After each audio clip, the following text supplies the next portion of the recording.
নমস্কার বন্ধুরা, এয়ার কিচেনের পক্ষ থেকে আপনাদের সকলকে স্বাগত জানাই। আজই আমি দেখাবো হোটেল স্টাইল আন্ডা কারি কীভাবে 10 মিনিটের মধ্যে বাড়িতে বানাতে পারবেন। প্রথমে পেঁয়াজগুলোকে কুচি কুচি করে কেটে নেবেন। পেঁয়াজগুলো কাটা হয়ে গেলে কিছু রসুন ছাড়িয়ে নেবেন। আদাটাকে কুচি কুচি করে কেটে নেবেন। আদাটাকে কেটে নেওয়া হয়ে গেলে আমি কিছু ক্যাপসিকাম, গ্রিন চিলি আর টমেটো নিয়েছি। টমেটোকেও ভালো করে কেটে নেবেন। আমি যেমনভাবে কাটছি তেমনভাবেই কাটার চেষ্টা করবেন। সমস্ত উপকরণগুলো ভালো করে দেখে নেবেন। ফ্রাই প্যানটা গরম করে 2 চামচ তেল অ্যাড করুন।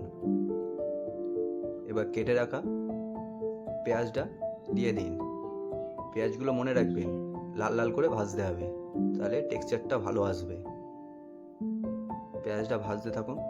যখন লাল লাল হয়ে যাবে তখন ওর মধ্যে রসুন, আদা কুচি, ক্যাপসিকাম, গ্রিন চিলি অ্যাড করে দিয়ে একটু নাড়াচাড়া করতে থাকুন। হালকা পাকা পাকা হয়ে গেলে টমেটোগুলো ঢেলে দিন।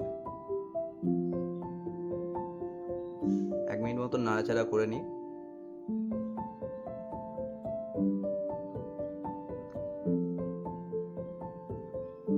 এবার সিদ্ধ করে রাখা ডিমগুলোকে একটু একটু করে কেটে নিন, যাতে তেল না ছিটকায়। লবণ, হলুদ,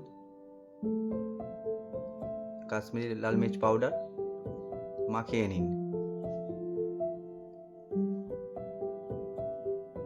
মিক্সির জারে ভালো করে ওটাকে পেস্ট করে নিতে হবে।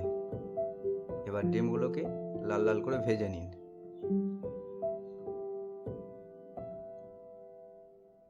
ভাজা হয়ে গেলে ওই তেলের মধ্যেই একটা তেজপাতা, কাঠ মশলা, লাল লঙ্কা, জিরে পাউডার,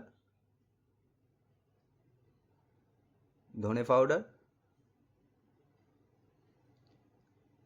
শাহি গরম মশলা, কাশ্মীরি লাল মির্চ, হলুদ দিয়ে ভালো করে একটু নাড়াচাড়া করতে থাকুন 1 মিনিট মতন। আর মশলাগুলো সবগুলোই সমান পরিমাণের দেবেন। এবার পেস্ট করে রাখা মশলাটা আমি ঢেলে দেবো। কিছু লবণ অ্যাড করে নেব স্বাদ পরিমাণ।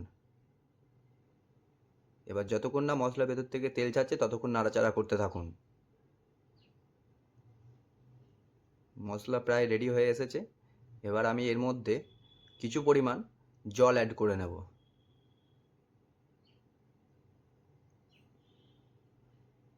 এবার ভেজে রাখা ডিমগুলি দিয়ে দিন।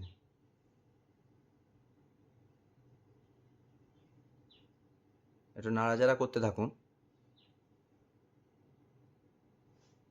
2 মিনিট এইভাবেই গরম হতে দেবেন।